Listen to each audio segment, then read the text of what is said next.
And we're back. This is the Great Classic Rock Debate. I'm Kenny. I'm Paul with zero qualifications. That's my guy. And I'm Steve. And we talk anything and everything classic rock. We try to have fun.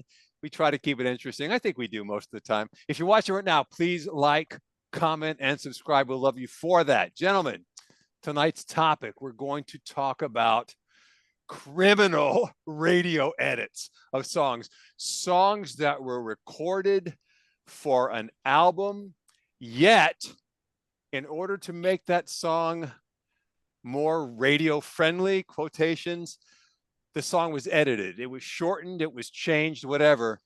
And the radio edit utterly ruined the song. Now, before we get too deep into this, I just want to put this out there. I want to be fair. The recording companies back in the 60s and 70s, that's really the period that we're talking about mainly, they were sort of at the mercy of the radio stations, because the radio stations could say, hey, you want us to play your song? We don't want it to be more than 3.5 minutes long. And it can't have any bad language, and it can't do this, and it can't do that, whatever. So the recording company wanted their song played. So then the responsibility, the onus fell upon them to edit it in a way that would fit these requirements for the radio stations. Now, since our emphasis tonight is going to be upon about songs that were longer on their album version, 5, 6, 7 minutes, maybe even longer, but then were shortened for radio, and not so much about language, we're going to start out with just a quick round. Each guy make one contribution about a song in which the language or the verbiage was changed that, in your opinion, really diminished the song. Okay, who wants to go first?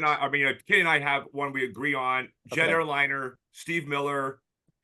And at first I thought, when I very first heard this, I said, oh, and because it kept saying, don't get caught up in the funky kicks going down in the city. Right. Now, when I was like 14 or 13 when I got that Book of Dreams album. Right. First time I ever heard it on an album or a cassette, maybe. I was like, all that SHIT going down and saying, I'm like, what? So right. It just ruins the song, in my humble opinion. I agree. Especially because at the time that was popular, which was 77. It was a summer. Yep. That's what I was going to pick. Okay. Whatever station I initially heard that on was playing the unedited version. Oh, really? So whatever station I was listening to at that time, I don't recall what it was, but so that's the version that I'm hearing. And then all of a sudden I'm hearing going, what, did he say kicks? What? Are you kidding me? So that's a real disappointment, because it's such a good song anyway. It's Steve. Oh, you guys are going to love this one. Go ahead. So this is not necessarily classic rock, but this is Dr. Dre, Day. I'm only going to. You probably heard it's from like the early 90s. Okay. The point is, I only heard the radio edit for the longest time, and I liked it. And I'm not a rap guy, as you can see from Guns N' Roses. Right, sure. Right. But I really did like this song. And this was really like the first song, like this was kind of like Snoop Dogg's like introduction to the world. This is before he had his own, he became his own entity. So anyways, I bought the cassette single back in the day, and I used to play that in my car, and I'm not going to read the lyrics. Thank you. But yes, but I will say that there is a very drastic difference between the radio version and the CD. And it wasn't until probably about 5 years later that I actually heard, because I used to ride around my car just listening to it, kind of reciting the lyrics in my head. But then when I heard the actual lyrics, it is night and day. And I'm like, sure.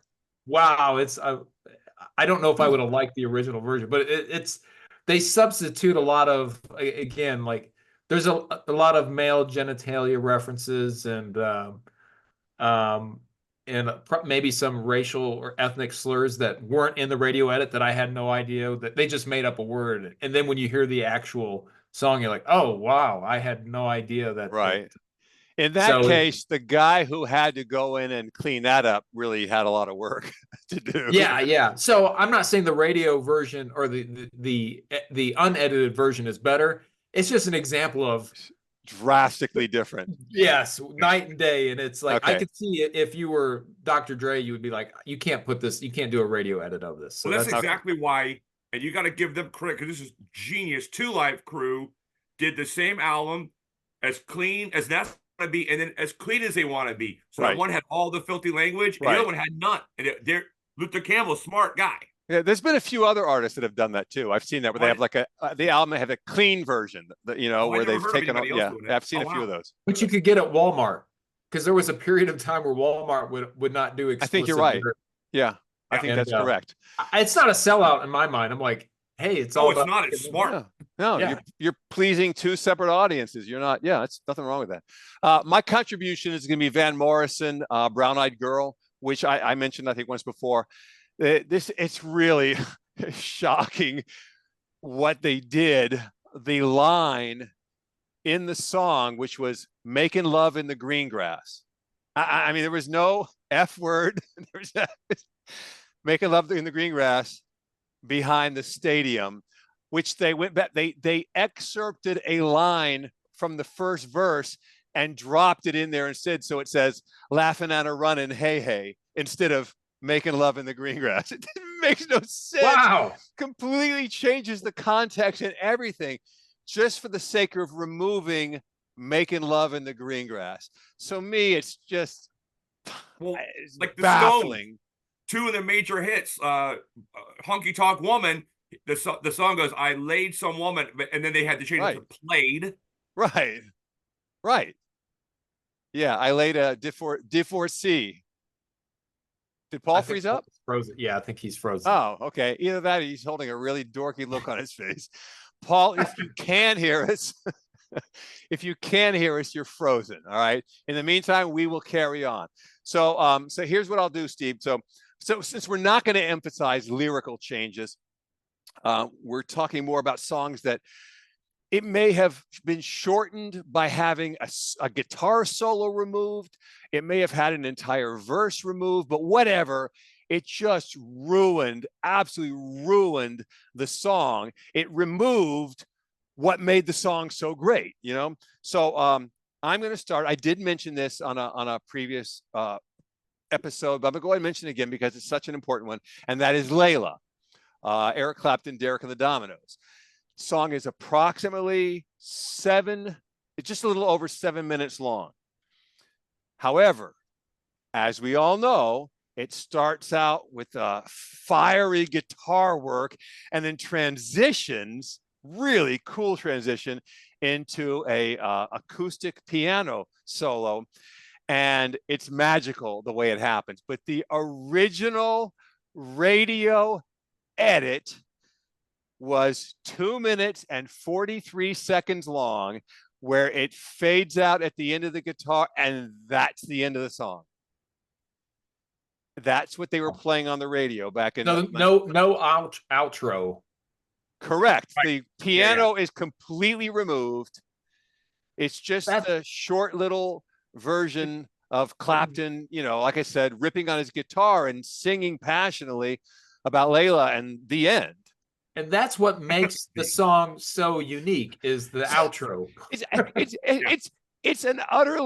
a masterpiece. That song is a masterpiece, because I can't even imagine that in somebody's head, they said, you know what we're going to do?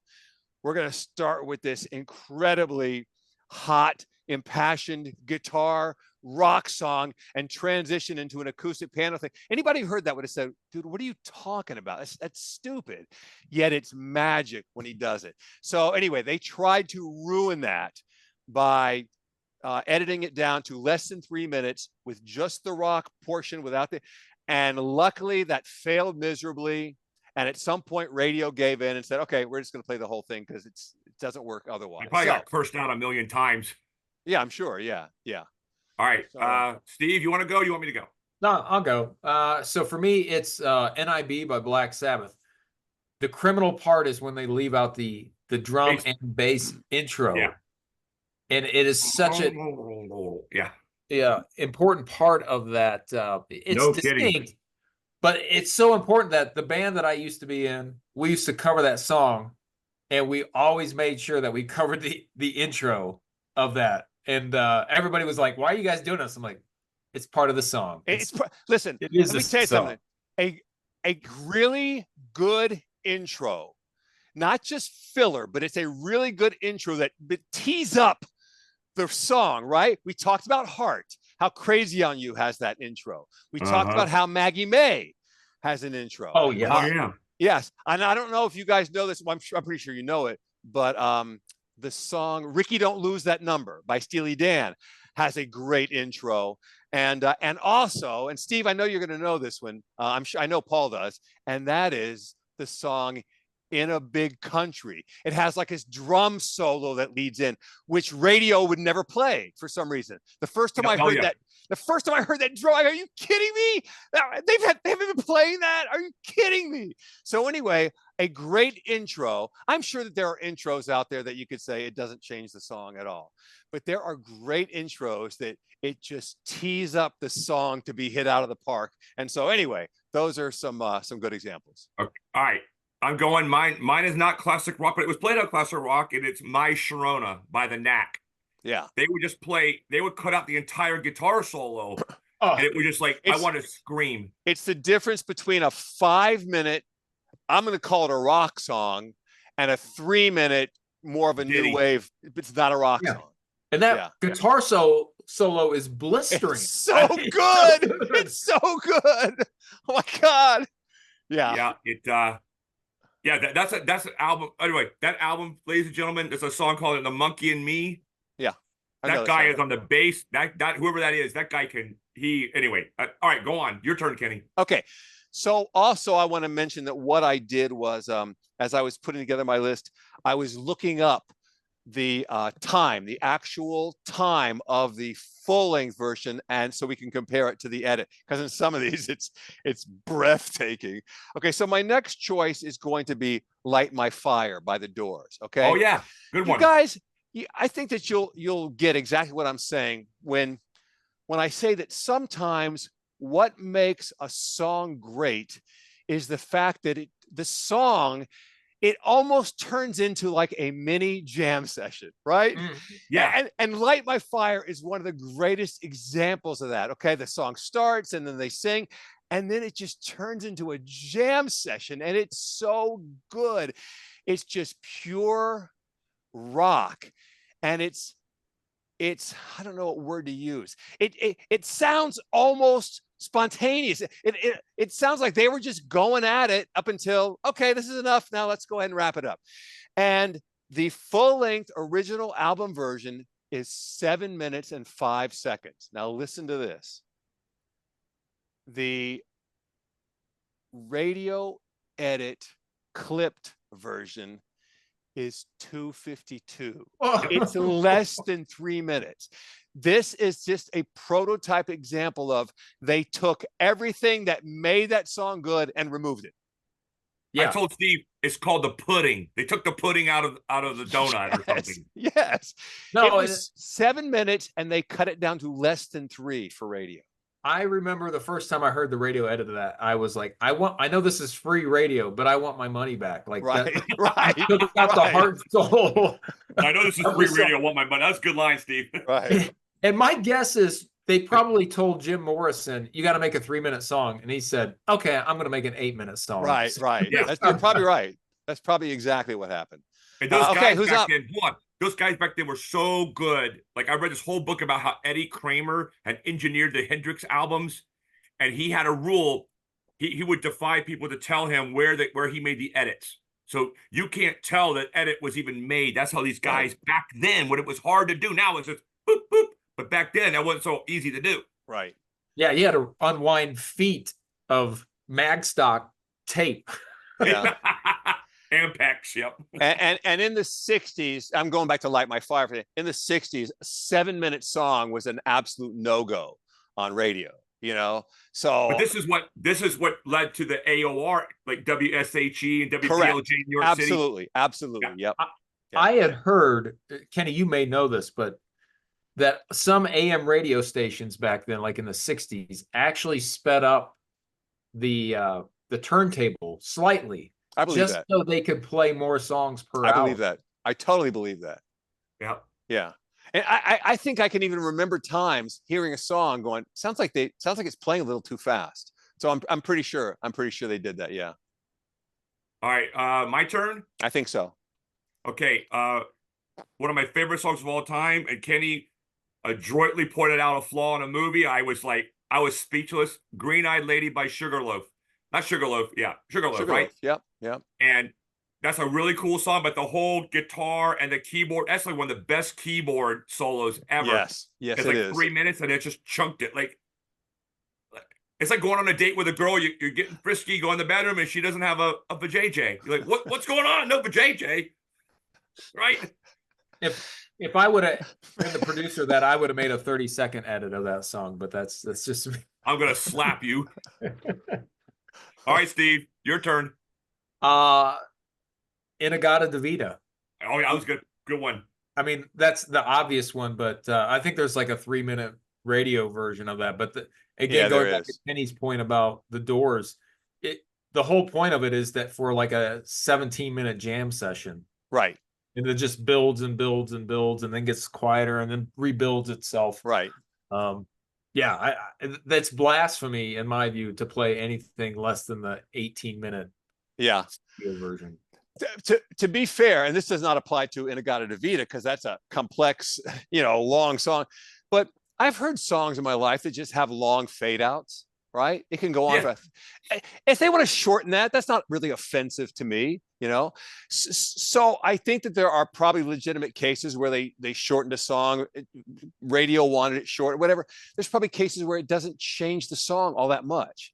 Well, but when it completely changes it, that's when it really becomes an issue. Let me ask you this. In movies, there are certainly times where I say that movie's way too long. But I've never encountered a song where I said, you know what? This would be better if it was shorter. There's only one song in the universe that fits in that category, and Kenny and I know what it is. Besides, he already knows it's coming. Live version of Freebird. A live version of Freebird. 8 minutes of that. The band members all have a guy standing next to him holding a gun to their head saying, if you stop playing, I'll shoot you. And there's a section in it where you think they're ending, and the guy goes, like, no! It's like a fake ending. It sounds like the song is ending, but then the guitar comes back. Live versions are excluded from this in my. Yeah, I agree. The problem is that it's not like the live version of, let's say, because Led Zeppelin is the master of all time of incorporating 8 songs inside of Hold On to Love live. But this is the same song, but they're just dragging out the solo for like 8 minutes. You're like, okay, I love Skinner. I worship them, but too much. I think is there a radio edit version of Moby Dick out there? There's got to be 45 seconds. I'm not kidding. I think it's 45 seconds and then 14 or 20. It's got to be longer than that. I swear I've heard a radio edit that was like 3 minutes of that. I don't know. It's been forever. I was at a bar one night and a band covered that song, but they didn't do like an 8-minute solo. But there was a guy who was high and he was dancing to the drum beat. It was the coolest thing. I said, I've seen it all. A guy dancing to Moby Dick. Anyway. Okay, am I up? Yep. Okay. Yeah, you're up. Okay, so my next choice is going to be Blinded by the Light. I didn't even know there was radio edit. Yes. Oh, well, listen, you're going to appreciate this. By the way, Man for Man, right? Man for Man, right. But and Springsteen. Written by Springsteen, right. Okay, go ahead. Man for Man, 76, I think it was. Now, here's what's interesting. So the original version, the full-length album version is 7 minutes and 8 seconds, right? I had no idea. Yeah. And that song not only has solos in there, it's got some pretty cool stuff, but it's got a neat section where they sort of like layer it's like they take the verses and layer them on top of each other so that it's almost like row, row, row your boat, right? It's repeating. Singing around. Correct. It's a really cool thing that they do. And that's another one of those songs that, at least for me, that you just sort of sit back and take it in. I mean, the lyrics are a little weird. And at the time, everybody thought he was saying wrapped up like a douche. Although the word is deuce. No. I still think to this day it's not Deuce, but Okay, I won't debate you. But anyway, but we got a kick out of those lyrics way back when. But it just had so much cool stuff going on inside of that song. And in order to get all that, you needed to hear that full 7-minute version. So unfortunately, to make it radio friendly, they chopped it down to 3:49. And in doing so, took out the solos, took out all of the stuff that made it cool and different. And it becomes more of just a plain pop rock song and loses its magic, at least for me. So I really hated that edit. why, Now I'm I going to want look to for know the full one. why did the Manfred Mann version become the version that everybody knows? I didn't even know Springsteen actually recorded it until probably about 10 years ago. Yeah. Okay, here's why. Because when he released Born to Run, he was being hailed as the next, I mean, any rock name you can think of, he was being hailed as the next. They kept saying Bob Dylan because his songwriting, they were saying his songwriting is so incredible. And I mean, listen, whether you love him or hate him, Born to Run was a really, if that's your first song, he actually recorded an album before that, but that was the first one he got on the radio. And people just considered him like, oh my, this guy's amazing. So a lot of artists, I think that he had a real affection for artists from the 60s because Man for Man, Do Wah Diddy was from the 60s. And I think that I don't know whether he contacted them or they contacted him or whatever, but he would hook up with some of these artists from the 60s who had sort of faded away. And he would write songs for them or record an album with them, produce them, whatever. And all of a sudden, this dude who no one's heard from in 10 years has this big hit. So I don't know exactly how it happened, but Springsteen wrote it and produced it. And, you know, the rest is history. But that was a great song. It really was. I couldn't stand it at first, but it's grown on me. And now that you told me there was a 7-minute, I'm definitely going to go listen to that. It's good. Soon. Yeah, it's really good. It's really well done. All right. I'm going to say one exception to our rule is this is the one song that I could think of, and you guys can correct me. Kenny has an encyclopedic knowledge. This is where the edit actually helped the song. Okay. And it's called Love is Like Oxygen by Sweet. There's like a 2-minute lull in the song, and I didn't even realize it until I got the album. Like, what is this crap? Okay. And like, why? I mean, now I like the version on the radio because it's short and it's. So let me say this first. I am somewhat shocked that you even know that song. Okay. But I'm not going to disagree with you. The full-length version does have a section in the middle that I feel like doesn't fit. Right. It doesn't fit. It doesn't fit. So when they remove that, which now makes it a radio edit, because now it's probably 4.5 minutes instead of being 6.5 or whatever. Yeah, I think that's a better song. So I'm going to agree with you. Yeah, you know what? I'm going to agree with you. That's an edit version where it's actually better, I think. Yeah. I'm into glam. So, you know, Ballroom Blitz, Fox on the Run. I love. Yeah. Yeah. They had some great songs. They had some great songs. That one was sort of a departure. It was a very different sound from Fox on the Run and Ballroom Blitz and whatever else. Yeah, no, it's a great. Anyway, all right, that was mine. I like it. Good choice. Steve. I think we talked about this last time, maybe, but American Woman, the intro, yes, the guitar intro, perfect choice. Good one, Steve. Again, it tees it up just perfectly for the electric guitar to come in, right, and the bass and snare to just kick in. So. And if you heard that song 100 times, like me, and never knew there was an intro, you hear it and realize you've been robbed. And you go, are you kidding me? You guys haven't been playing that all these years? So, you know, it's a real wake up. And to me, I didn't put it on my quintessential classic rock song list, but it probably is the song that defines classic rock maybe the most. Okay. All right. Am I up? Yep. Okay. I'm going to go with, I don't know how well you guys are going to know this song because it's a little bit before both of your times. It was from 75, I believe. The song is Miracles by Jefferson Starship. Of course, okay, song, yeah. Who was originally Jefferson Airplane. as a teenager, I didn't know much about Jefferson Airplane, but of course, once you've heard Somebody to Love once, you can't forget it. It's that good of a song. And then White Rabbit is also a great song, but for years I didn't know the name of that song. But I didn't either. yeah, it's a great song though. So in the mid 70s, they sort of just appear out of nowhere, and they're calling themselves Jefferson Starship and not Jefferson Airplane. The band has sort of morphed or whatever. And this song is all over radio, Miracles. Do you guys know what song we're referring to? Yes. Okay. Steve? I don't think so, but Okay. I may have heard it. Believe like I believe. It's a pretty good song. Very good song. But it's not a rocker, okay?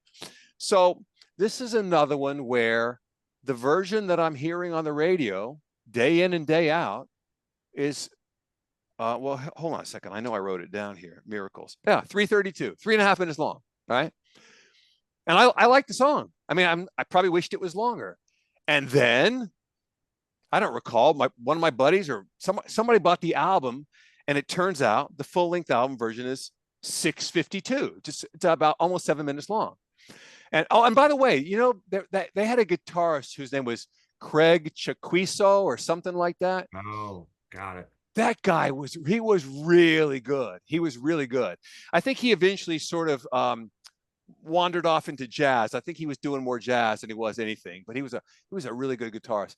So when you hear that full-length version, yes, there are verses that were removed for the radio edit, and when those verses are added back in, it adds so much to the song.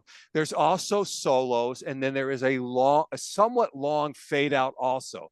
So it becomes, instead of a radio pop song, it becomes much more of an epic. Once I heard that long one, I could not tolerate the radio edit after that. So if that's a song you're not familiar with, I highly recommend it. Miracles by Jefferson Starship in the full 7-minute version. Wow. Yeah, God, I actually like that song a lot. Yeah, it's a great song. One, I'm going to need an assist from Steve and from you. Okay. Maybe I dreamed this, so get ready to laugh. I thought when it first came out that Sweet Child of Mine had a radio edit. But in fact, I've heard a version with a different guitar solo, and it's shorter. So yes, I don't know if it came out when it first came out, but there is a awful version of it. I heard it once, and then anyway, long story. And I heard it again when I finally bought the album. When I bought the album, I was in Peaches. I think I told you, Steve. I walk up, I'm wearing a suit, Appetite for Destruction to the lady, and the girl just puts her hand on her own breast and goes, "Oh my God." She's like, "This is the greatest album ever." She's rubbing her breast. And the other girl's looking at her like, "Yeah." And they're like, "This is the greatest album ever made." And they're looking at me like, maybe I might get something going on here because I'm buying this album. And they're like, "Come back tomorrow when you listen to it." I said, "I've heard it. It's really good," but I hadn't heard it on a CD yet. So, right. Okay. So I thought I had dreamed that there was a radio edit. Okay. Let me quickly add this thought.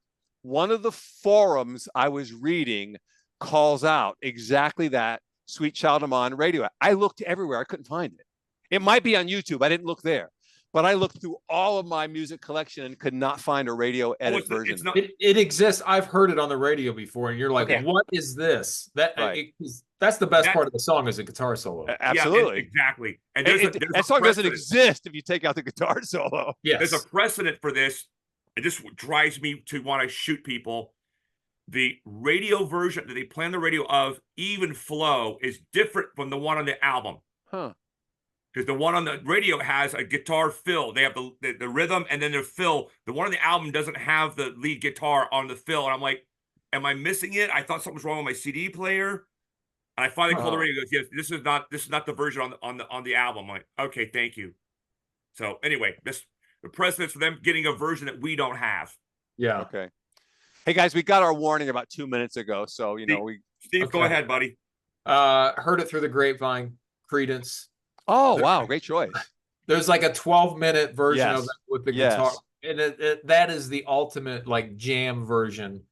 And it really is. It is blasphemy to play anything. Not agree with you more. I only knew for probably as a teenager, the short version.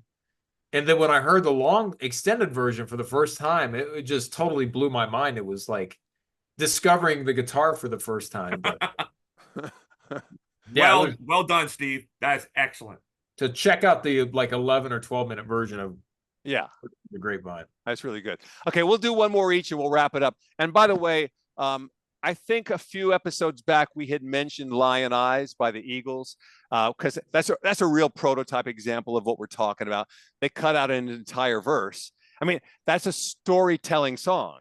Yes. It's telling a story. So if you take a story and remove several chapters, it's like it's stupid. So that's a horrible radio edit. But I'm going to wrap up with this one, and I hope you guys have heard both the full-length version and the radio edit. The song is Nights in White Satin by the Moody Blues. Okay. Yeah.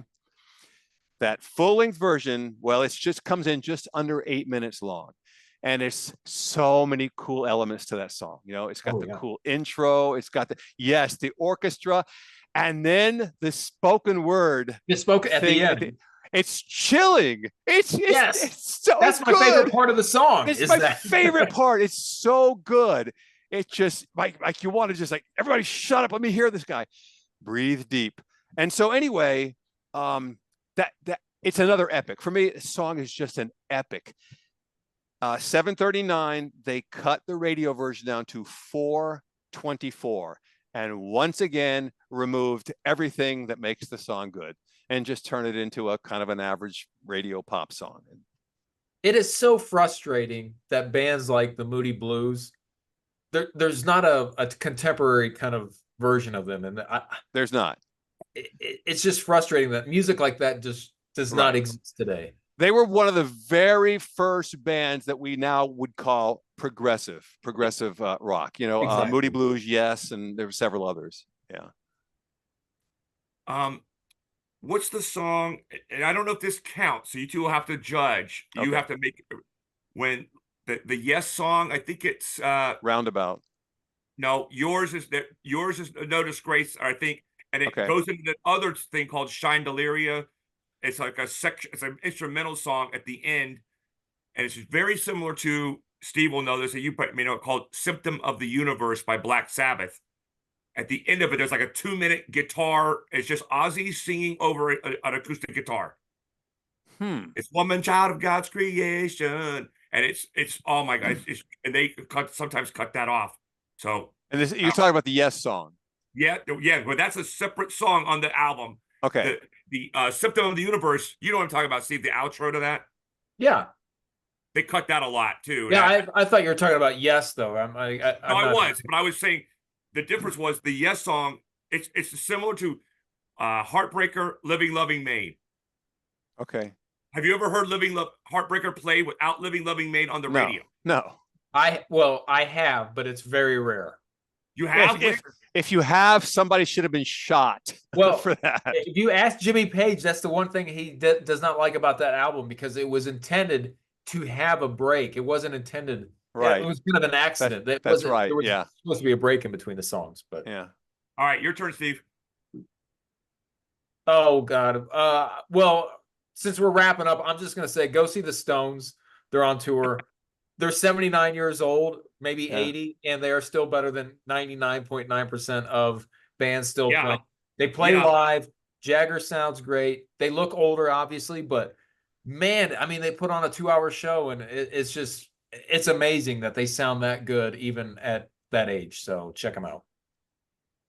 Well, I sent Steve and Kenny, a buddy of mine was out in Colorado, and Trey Parker, and Matt Stone, they did a concert, and they were from Team America and all their songs with a real band at Red Rocks.